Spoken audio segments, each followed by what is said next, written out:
Hello guys, आप सभी विद्यार्थियों का स्वागत करती हूँ। मैं अनुराधा तिवारी। पैरामेडिकल के बेहतरीन तरीके से हर एक चैप्टर को पढ़ने के लिए हिंदी के लिए आप रेसवा पैरामेडिकल को एक बार सर्च करिएगा और आपको पूरा सिलेबस बच्चा यहाँ से कंप्लीट कराया जाएगा प्रवेश परीक्षा 2024 की तैयारी के लिए। तैयार हैं? आइए स्टार्ट करते हैं। जैसे कि कल हमने बताया भी था कि लिंग और वचन हम पढ़ना स्टार्ट किए थे।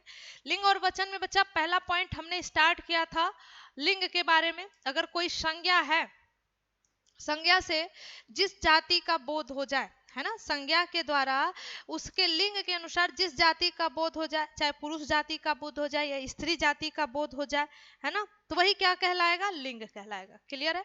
कितने प्रकार थे? 2 प्रकार है। पूरा कहा जाए, पहले वीडियो में जिन विद्यार्थियों ने नहीं देखा है तो एक बार जाकर आप देखिएगा। हिंदी का हाँ, हिंदी का ये दूसरा लेक्चर रहेगा बच्चा, दूसरा, जिसमें आपको कल हमने पूरा बेहतरीन तरीके से पुल्लिंग, जो कि सदा पुल्लिंग में ही आएंगे, हिंदी व्याकरण का ये डे दूसरा रहेगा। पहले वाले दिन में हमने पढ़ाया था पुल्लिंग जो सदा आने वाले हैं, जैसे कि कुछ महीनों के नाम हो गए, देशों के नाम हो गए, कुछ जहां पर अपवाद था उसको अलग से नोट करवाया है, पर्वतों के नाम हो गए, धातुओं के नाम हो गए, शरीर के कुछ अंगों के नाम हो गए, समय क्षण के नाम हो गए। और उसमें जो बच्चा अलग से था जो कि अपवाद के अंतर्गत आएगा, कि भले वो द्रव्य के अंतर्गत है, द्रव्य में कुछ पदार्थ, जो द्रव्य में कुछ पदार्थ जैसे कि चाय और लस्सी स्त्रीलिंग में आता है, जबकि द्रव्य के पदार्थ हमेशा किस में आएंगे? पुल्लिंग में आएंगे। जैसे आपको घी था, तेल था, शरबत था, याद है ना? तो अगर आपने नहीं देखा तो एक बार जाकर पहले क्लास को देखिएगा। फिर उसके बाद आपका दूसरा क्लास होता है कि स्त्रीलिंग जो कि हमेशा आपको मिलेगा, कुछ शब्द ऐसे हैं जो कि वो हमेशा आपको किस में मिलेंगे? स्त्रीलिंग में मिलेंगे। तो आइए स्त्रीलिंग का देखते हैं भाई।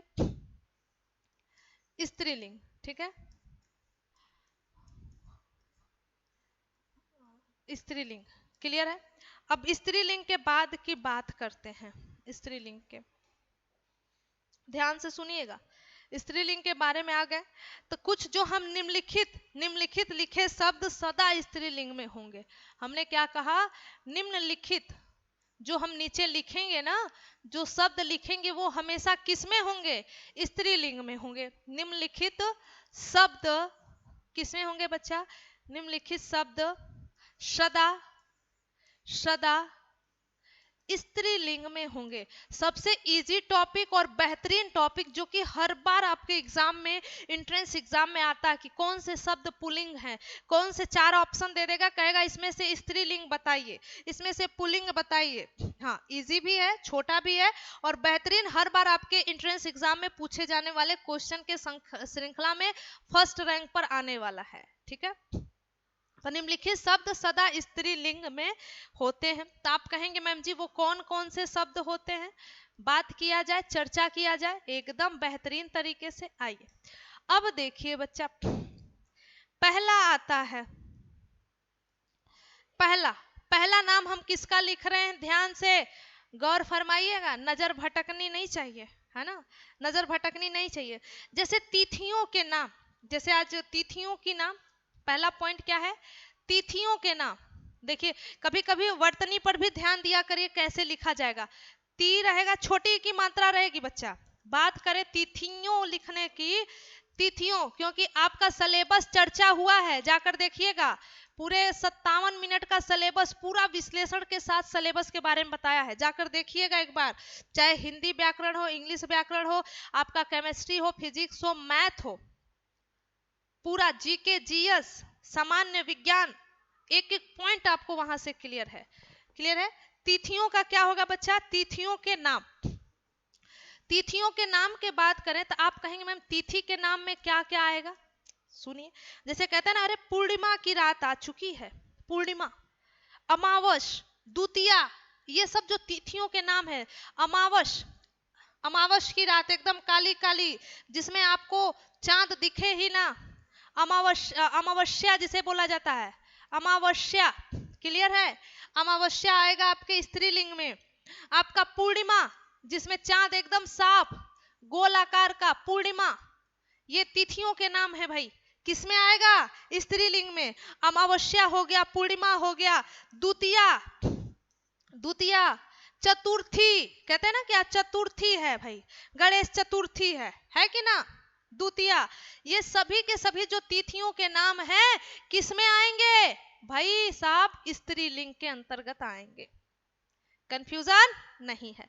दूसरा, नक्षत्रों के नाम विपरीत चलेगा। आपने वहां पढ़ा था कि ग्रहों के नाम में, ग्रहों के, अच्छा बच्चा ग्रहों का नाम किस में आएगा? तो ग्रहों का नाम कहेंगे मैम पुल्लिंग में आएगा, जैसे सूर्य हो गया, चंद्रमा हो गया, आपका बुध हो गया, मंगल हो गया, बृहस्पति हो गया, वरुण हो गया, ये सभी पुल्लिंग को प्रदर्शित करेंगे। लेकिन एक ग्रह ऐसा है जो कि स्त्रीलिंग को, अपवाद के अंतर्गत, कौन? अरे भाई पृथ्वी किसमें आएगी? स्त्रीलिंग में। अब नक्षत्रों के नाम, किसके नाम? नक्षत्रों के नाम बच्चा किसमें आएंगे?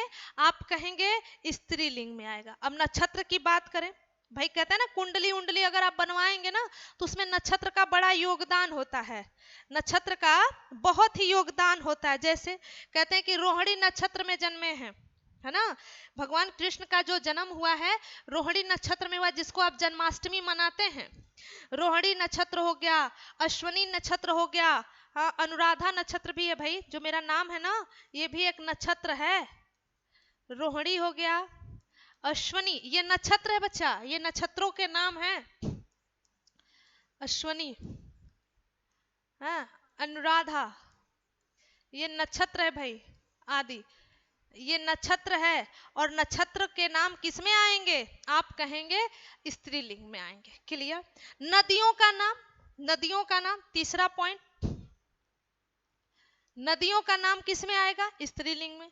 नदियों का नाम जैसे गंगा, यमुना, सरस्वती, वाह भाई, गंगा हो गई, यमुना हो गई, सरस्वती, ये सभी के सभी जो नदी के नाम हैं, गंगा, यमुना, कृष्णा, कृष्णा, कावेरी, कावेरी, ये सभी किसमें आएंगे?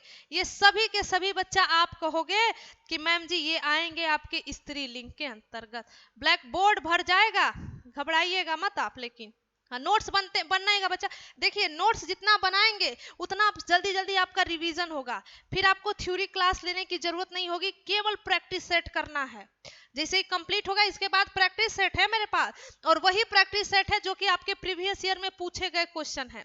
पूरे कार्य में 25 क्वेश्चन है, जो कि आपके 25 क्वेश्चन जो कि आपके लिंग से आधारित हैं। क्लियर? अगला पॉइंट देखते हैं। तीसरे के बाद आता है बच्चा चौथा पॉइंट।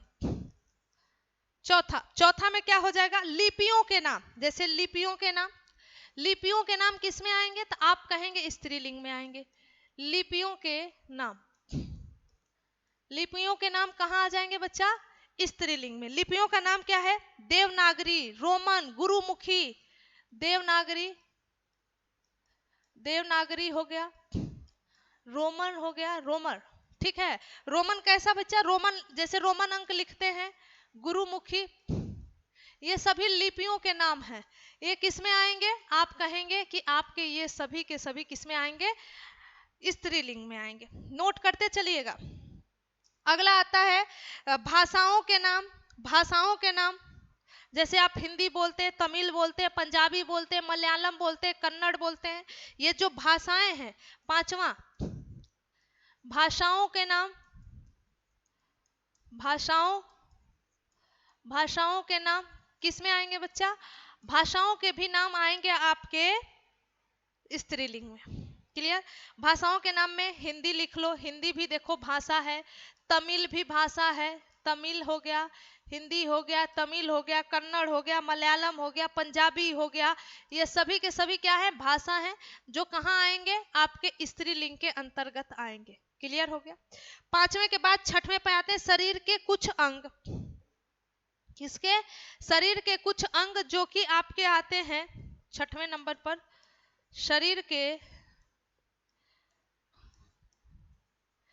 कुछ अंग, शरीर के बच्चा कुछ अंग किस में आएंगे? आप कहेंगे शरीर के कुछ अंग आएंगे आपके स्त्रीलिंग में। अब कुछ अंग की बात हो गई तो कौन सा अंग बचता है आपका? बताइए कौन कौन से अंग स्त्रीलिंग में आएंगे? बता सकते हैं आप अगर पता। जीभ, जो जीभ है, जीभ आपकी स्त्रीलिंग में आएगी। मूछ, कहेंगे मैम मूछ तो मतलब पुल्लिंग में होना चाहिए, लेकिन मूछ किस में आ रही है, नोट कर लीजिएगा। मूछ है पुल्लिंग के पास, पुरुषों के पास है, लेकिन आती स्त्रीलिंग के अंतर्गत है ना। कुछ विद्यार्थी तो ऐसे मूछ, भाई पुरुष आदमियों के पास मूछ होता है यानी पुल्लिंग में जाएगा ना, मूछ आपकी स्त्रीलिंग में आएगी। गर्दन, गर्दन कहते हैं ना सुराही जैसी गर्दन, तो ये गर्दन किस में जाएगा, आपके स्त्रीलिंग में जाएगा। क्लियर है। अच्छा, अब आता है बच्चा बोलियों के नाम। किसके नाम, 7वां पॉइंट है बोलियों के नाम। बोलियों के नाम, जैसे आप कह सकते हैं कुछ लोग भोजपुरी बोलते हैं, कुछ लोग खड़ी हिंदी बोलते हैं, कुछ लोग क्या नाम है बच्चा, आप कह सकते हो मगही बोलते हैं। भोजपुरी नाम पर तो आप सभी खुश हो जाओ पहले। भोजपुरी किस में आएगी, स्त्रीलिंग में। मगही किस में आएगी, स्त्रीलिंग में। खड़ी, खड़ी बोली, खड़ी बोली कहते हैं ना, खड़ी बोली, खड़ी बोली भी किस में आएगी, आपकी स्त्रीलिंग के अंतर्गत आएगी। क्लियर है। लिपियों के नाम, भाषाओं के नाम, शरीर के कुछ अंगों के नाम, बोलियों के नाम, ये सभी के सभी स्त्रीलिंग में प्रदर्शित होंगे। अब आता है अगला पॉइंट, अगला पॉइंट 7वें के बाद आपके 8वें नंबर पे, कि जिन शब्दों के अंत में बड़ी ई आए, नोट करिएगा, पहचानने का तरीका है। जिन शब्दों के अंत में, जिन शब्दों के अंत में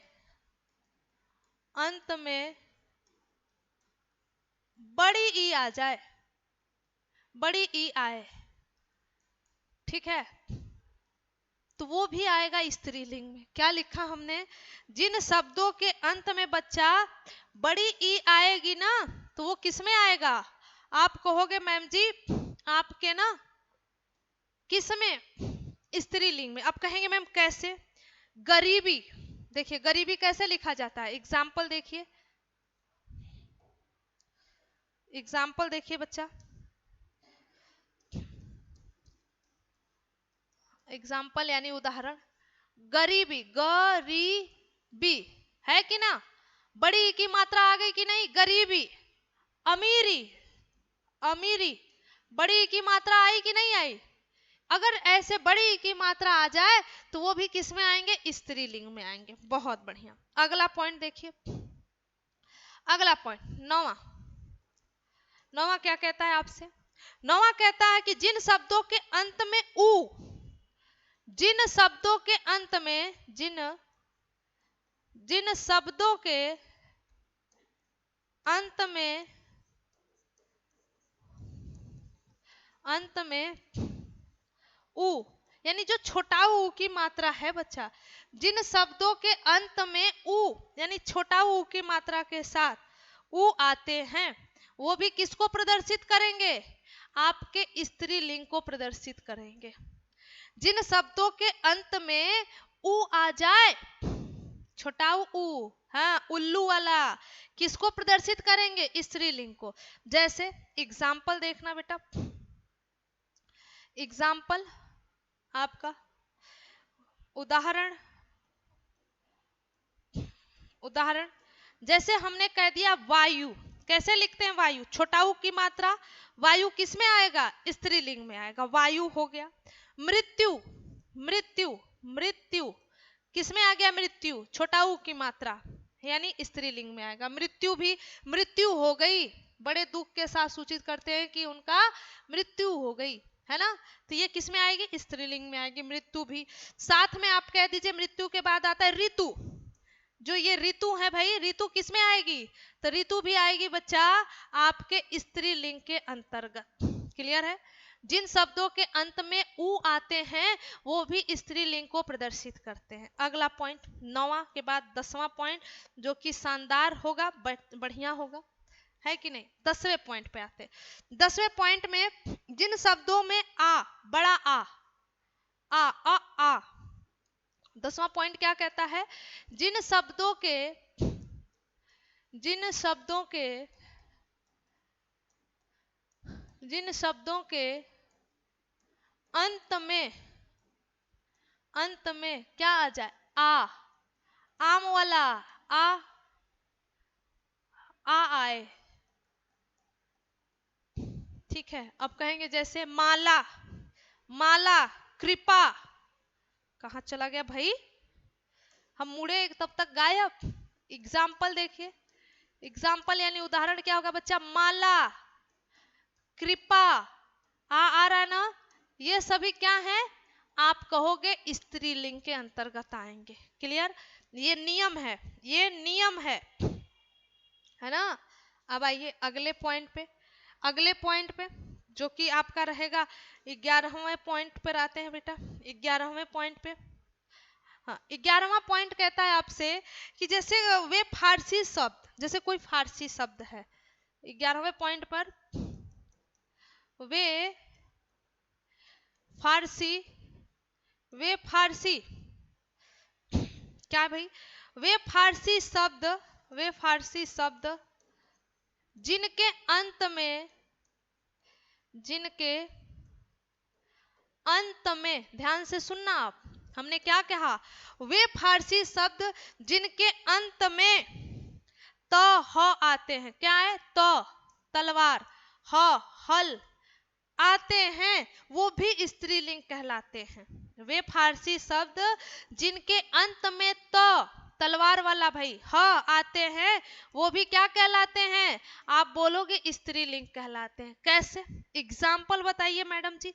दौलत क्या हो गया, दौलत कैसा हो गया, स्त्रीलिंग। फतह, आज जीत की फतह हुई है, फतह, ये क्या हो गया भाई, स्त्रीलिंग, फतह, दौलत, फतह। सुबह, अमानत, सुबह, ये जो कहते हैं ना सुबह हो गई, सुबह, अमानत, ये सभी के सभी किस में आएंगे बच्चा, स्त्रीलिंग के अंतर्गत आएंगे। दौलत, फतह, सुबह, वे फारसी शब्द जिनके अंत में त ह आते हैं, कैस में जाएंगे, आपके स्त्रीलिंग में जाएंगे। अगला पॉइंट, जिन शब्दों के अंत में, हमने बोला 12वें नंबर पे, जिन शब्दों के अंत में, जिन शब्दों के अंत में, जिन शब्दों के अंत में, ध्यान से सुनिएगा, जिन शब्दों के अंत में क्या आ जाए, आहट, क्या आ जाए बच्चा, आहट, जिन शब्दों के अंत में आहट आ जाए, आहट है ना, आहट, कामा, आवट आ जाए, आवट आ जाए, आहट आ जाए, आवट आ जाए, आवट है ना, आई भाई, आई आ जाए, या आप कह सकते हैं आई के बाद आरी आ जाए, आरी, इया आ जाए, इया है ना, आरी आ जाए, आई आ जाए, इया आ जाए, तो आ जाए, री आ जाए, तो आ जाए, री आ जाए। सुनिएगा, जिन शब्दों के अंत में आहट, आवट, आई, आरी, इया, तो, री आ जाए, क्या कहलाएंगे, स्त्रीलिंग कहलाएंगे। अब कहेंगे मैम उदाहरण दीजिए, जैसे एग्जाम्पल देखिए, आप एग्जाम्पल देखिए, उदाहरण, अब घबराहट कह देंगे, घबराहट, क्या हमने बोला, घबराहट, आहट आ गया, घबराहट, क्या आ गया बच्चा, आहट आ गया, तो आहट अगर आ गया तो क्या हो जाएगा, स्त्रीलिंग हो जाएगा, घबराहट। क्लियर है। अब हम बोल दे बनावट, कहते ना बहुत बड़ा बनावटी है, बनावट, आवट आ गया, आवट आ गया, क्या हो जाएगा, स्त्रीलिंग हो जाएगा। क्लियर है, आवट आ गया। थकावट, थकावट देखिए, थकावट, थकावट, आवट आ गया, आहट आ जाए, आवट आ जाए। क्लियर, थकावट हो गया, आपका बनावट हो गया, घबराहट हो गया, ये सभी क्या है, स्त्रीलिंग है। अच्छा, लड़ाई, जैसे कहा कि आई आ जाए, आई यानी लड़ाई, लड़ाई क्या हो जाएगा, लड़ाई आपका स्त्रीलिंग हो जाएगा, आई आ गया, है ना। तैयारी, आपके एग्जाम की तैयारी कैसी चल रही है, तैयारी, आरी आ गई, आरी आ गई यानी स्त्रीलिंग आ गया, ठीक है, तैयारी हो गया। इया वाली पुड़िया, हाँ पुड़िया कहते हैं ना, पुड़िया लाया, आमचूर की पुड़िया, इया आ गया, इया आ गया यानी स्त्रीलिंग हो गया। क्लियर, पुड़िया हो गया। आगे देखिए ताकत, ताकत त आ गया, ताकत आ गई भाई, ताकत त आ गया स्त्रीलिंग, स्त्रीलिंग। ठीक है, परी, परी तो आप जानते हैं भाई कि स्त्रीलिंग होती है, री भी आ गई, आदि। क्लियर है। देखिए एक एक एग्जाम्पल एक एक के साथ आपके सामने प्रस्तुत है कि जिन शब्दों के अंत में आहट आ जाए, आवट आ जाए, है ना, आहट आ जाए, आवट आ जाए, आई आ जाए, आरी आ जाए, इया आ जाए, त आ जाए, री आ जाए, क्या कहलाएंगे? स्त्रीलिंग कहलाएंगे। जैसे घबराहट हो गया, बनावट हो गया, थकावट हो गया, लड़ाई हो गया, तैयारी हो गया, पुड़िया हो गया, ताकत हो गया, परी। क्लियर है, कर ले जाएंगे। आइए आगे चले, आगे। हाँ, अब आगे जिन बातों की बात होने वाली है, वचन की बात, क्योंकि आपको दो टॉपिक इसमें था, लिंग और वचन। तब वचन की बात करते हैं भाई। वचन का मतलब कि संज्ञा, आपकी संख्या को बताना। क्या कहते हैं? कि चाहे संज्ञा का, सर्वनाम के, क्रिया का, कि जिस रूप में संख्या का ज्ञान हो। सुनिएगा, अब आता है आपका पॉइंट अगला, वचन। अब अगला हेडिंग डालिएगा बच्चा, वचन, क्योंकि ये दोनों टॉपिक आपका एक ही में था, तो ये कंप्लीट हुआ। वचन, वचन क्या कहता है भाई? वचन कहता है संज्ञा, सर्वनाम, विशेषण, संज्ञा, सर्वनाम, संज्ञा, सर्वनाम, विशेषण, संज्ञा, सर्वनाम, विशेषण। हमने क्या कहा? संज्ञा हो, सर्वनाम हो, विशेषण हो। संज्ञा, सर्वनाम, विशेषण और क्रिया के जिस रूप से, और क्रिया के, और क्रिया के जिस रूप से, ध्यान से सुनिएगा, ध्यान ध्यान इधर होना चाहिए, भटकाइए मत बच्चा। हमने कहा कि संज्ञा, सर्वनाम, विशेषण और क्रिया के जिस रूप से, क्रिया के जिस रूप से संख्या, संख्या का, जैसे एक संख्या, दो संख्या, चार संख्या, संख्या का ज्ञान हो, संख्या का, संख्या का ज्ञान हो। ध्यान से सुनना, हमने बोला बेटा कि संज्ञा, सर्वनाम, विशेषण और क्रिया के जिस रूप से संख्या का ज्ञान हो, क्या कहलाएगा? उसे वचन कहते हैं। उसे क्या कहते हैं? उसे ना वचन कहते हैं भाई साहब, वचन। हाँ, वचन कहते हैं। सीधे डायरेक्ट कभी कभी परिभाषा ही पूछ देता है आपसे कि संज्ञा, सर्वनाम, विशेषण और क्रिया के जिस रूप से संख्या का ज्ञान हो, संख्या का बोध हो, उसे क्या कहते हैं? ऑप्शन दे देगा, वचन कहते हैं, लिंग कहते हैं, अव्यय कहते हैं, वाच्य कहते हैं। तो क्या होगा भाई? वचन होगा। क्लियर है। अब आता है कि वचन के भेद। तो हिंदी में बच्चा वचन के दो भेद होते हैं। हिंदी में कितने होते हैं वचन के? दो भेद होते हैं, लिख लीजिएगा। हिंदी में वचन के भेद यानी प्रकार, भेद का मतलब बच्चा प्रकार, वचन के भेद अर्थात प्रकार। अगला पॉइंट है ये आपका दूसरा। पहला हुआ परिभाषा, दूसरा हुआ प्रकार। तो एक वचन और बहुवचन। अब कुछ विद्यार्थी कहेंगे मैम द्विवचन, ये संस्कृत में होता है, लेकिन हिंदी व्याकरण में, हिंदी में वचन के दो भेद होते हैं। हिंदी में वचन के कितने भेद होते हैं बच्चा? दो भेद होते हैं। कौन कौन से? एक वचन और बहुवचन, बस। हाँ, द्विवचन ना, द्विवचन आपके संस्कृत में होंगे, हिंदी में वचन के दो भेद होते हैं। क्लियर। पहला आप लिख लीजिए, पहला आपका आ जाएगा, पहला आ जाएगा यहां पर, नीचे ही लिख देते हैं। पहला आ जाएगा एक वचन, एक वचन। दूसरा आ जाएगा बच्चा बहुवचन। दूसरा क्या आ जाएगा? बहुवचन। नोट करिएगा, क्योंकि कितने विद्यार्थी 3 पर टिक मारते हैं। अगर पूछ दे हिंदी व्याकरण के अंतर्गत वचन के कितने प्रकार, ऑप्शन देगा 1, ऑप्शन बी देगा 2, ऑप्शन सी देगा 3, डी कहता है इनमें से कोई नहीं। तो सभी के सभी विद्यार्थी 3 मारते हैं। क्यों? क्योंकि वो पढ़े रहते हैं एक वचन, द्विवचन, बहुवचन। जबकि ये संस्कृत में होता है, हिंदी में केवल आपके 2 वचन होते हैं बच्चा, एक वचन और बहुवचन। क्लियर है? हाँ। अब एक वचन की बात करें जिसमें संख्या 1 दर्शाई जाएगी, केवल एक, है ना, जिसमें संख्या 1 का बोध होगा वो एक वचन कहलाएगा, और जिसमें संख्या 1 से अधिक होगा वो बहुवचन कहलाएगा। ये आपको भी पता है, ये आप भी जानते हैं, है कि नहीं भाई? बोलो सही, अरे बोलो तो बालको, कहाँ गुम हो गए हो? एक वचन क्या कहता है आपका? एक वचन में आप कहोगे जिसमें संख्या 1 की पता चले, केवल 1 होना चाहिए, जिस रूप में 1 का बोध हो, 1 की संख्या का पता हो। या आप परिभाषा में ऐसे लिख सकते हो, विकारी शब्द के लिए, विकारी शब्द के लिए, विकारी शब्द के लिए, किस शब्द के लिए बच्चा? विकारी शब्द के लिए जिस रूप में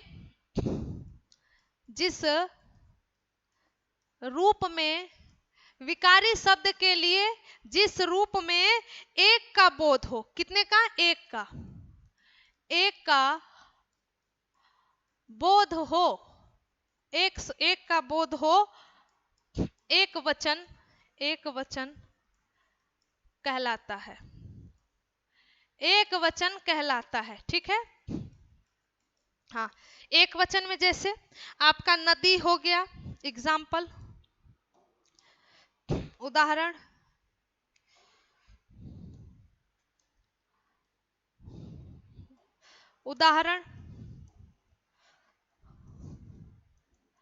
उदाहरण जैसे आप कह सकते हो नदी हो गया। अब नदी में तो एक ही पता चल रहा है, घोड़ा है, एक है ना। नदी हो गया, घोड़ा हो गया, लड़का हो गया, घड़ी हो गया, है कि नहीं? ये सभी क्या कर रहे हैं? एक संख्या 1 का बोध करा रहे हैं आदि। ये सभी के सभी एक संख्या का बोध करा रहे, एक वचन के अंतर्गत आएंगे।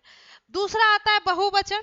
विकारी शब्द के लिए जिस रूप में 1 से अधिक संख्या के बारे में बात की जाए, 1 से अधिक संख्या का बोध हो, बहुवचन लिख लीजिए, बहुवचन शब्द क्या हो जाएगा? क्या है? विकारी शब्द के लिए, विकारी शब्द के लिए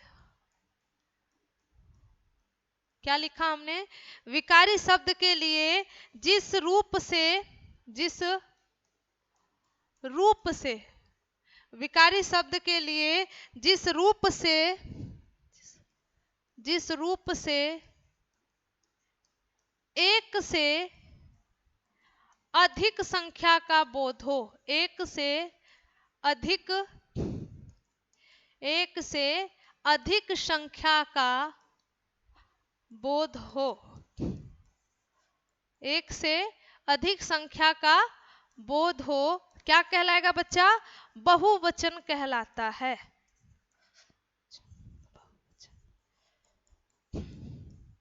क्लियर हो गया? नोट कर लीजिएगा। यानी 1 से अधिक संख्या दिख जाएगी, बहुवचन है।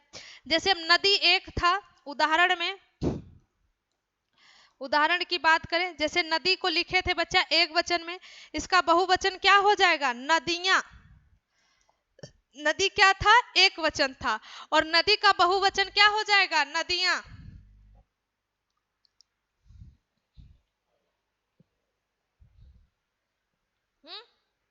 नदियां। लड़का क्या है? एक वचन है, इसका बहुवचन क्या हो जाएगा? लड़के। लड़के का बहुवचन क्या हो जाएगा? लड़के। क्लियर है ना? घोड़ा क्या है? एक वचन है, घोड़े का बहुवचन क्या हो जाएगा? घोड़े। यानी बहुत सारे घोड़े हैं। एक लड़का आ गया, एक लड़का आया है। आपके कक्षा में कितने लड़के हैं? आपके कक्षा में कितने लड़के हैं, तो लड़के क्या हो गए बच्चा, बहुवचन हो गए, यानी संख्या एक से अधिक है। एक लड़का अभी तक आया, यानी एक ही लड़का अभी तक आया है, एक वचन है। घोड़े बहुवचन हो गया। घड़ी का बहुवचन क्या हो जाएगा, घड़ियां।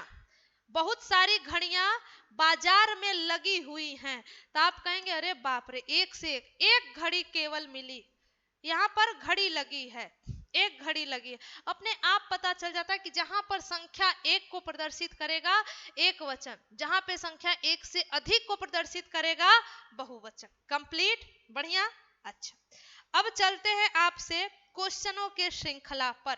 तैयार है? बताइएगा, व्याकरण में वचन का सही अर्थ क्या है? हमने पूछा व्याकरण में, अगर हम पूछ दें, इसी वचन से क्वेश्चन है कि व्याकरण में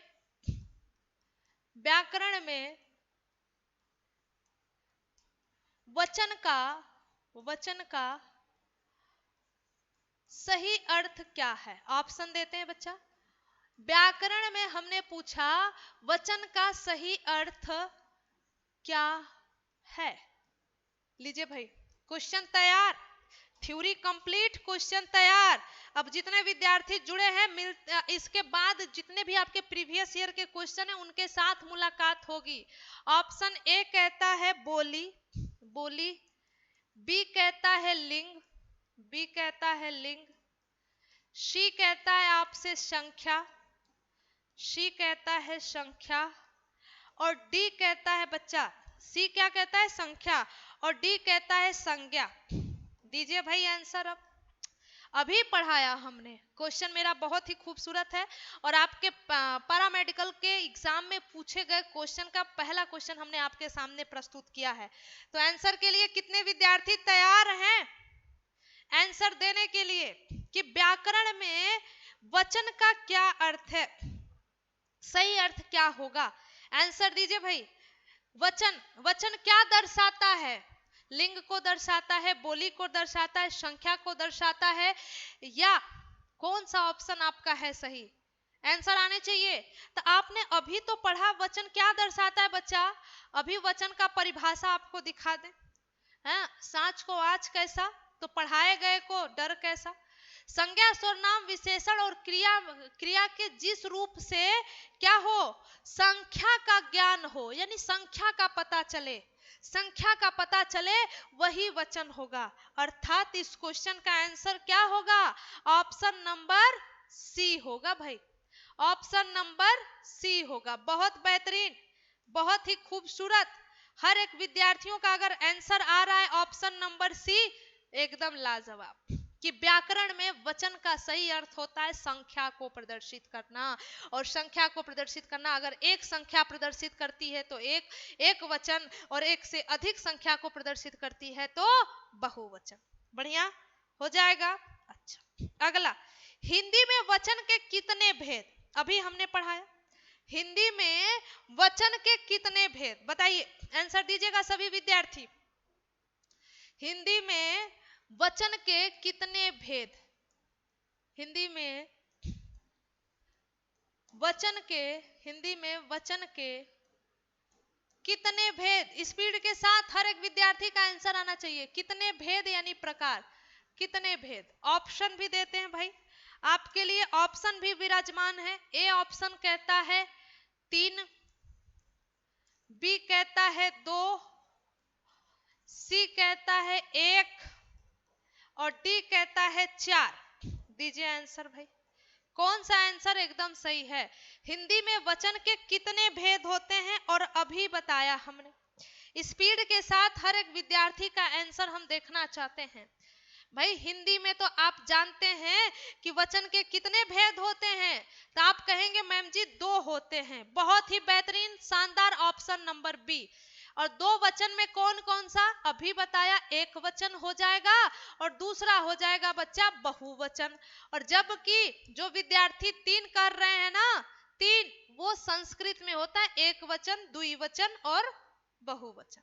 क्लियर है? हो जाएगा, उम्मीद करते हैं बढ़िया लगा होगा, शानदार लगा होगा। और कल की क्लास में बच्चा आपको प्रीवियस ईयर के क्वेश्चन के साथ मिलेंगे, जैसे उसमें स्त्रीलिंग होगा, पुलिंग होगा और आपसे वचन, इन तीनों टॉपिक से क्या रहेगा। प्रीवियस ईयर क्वेश्चन में आपको लिंग के अंतर्गत आपके स्त्रीलिंग छांटना है, बताइए कौन से स्त्रीलिंग है। दूसरे पुलिंग से क्वेश्चन रहेगा, बताना है उसमें कि बताइए इसमें कौन सा पुलिंग है।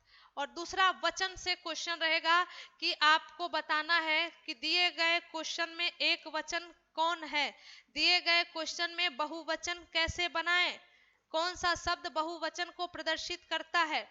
इन 5 टॉपिक स्त्रीलिंग, पुल्लिंग, एक वचन, बहुवचन, 4 से प्रीवियस ईयर के क्वेश्चन में पूछे गए पारामेडिकल के क्वेश्चन से भाई। और कल आपके लिए स्पेशल होने वाला है, कल के क्लास को देखना मत भूलिएगा, संडे के साथ और संडे के धमाकेदार एपिसोड के साथ। तो आज के लिए इतना ही। जय हिंद, जय भारत।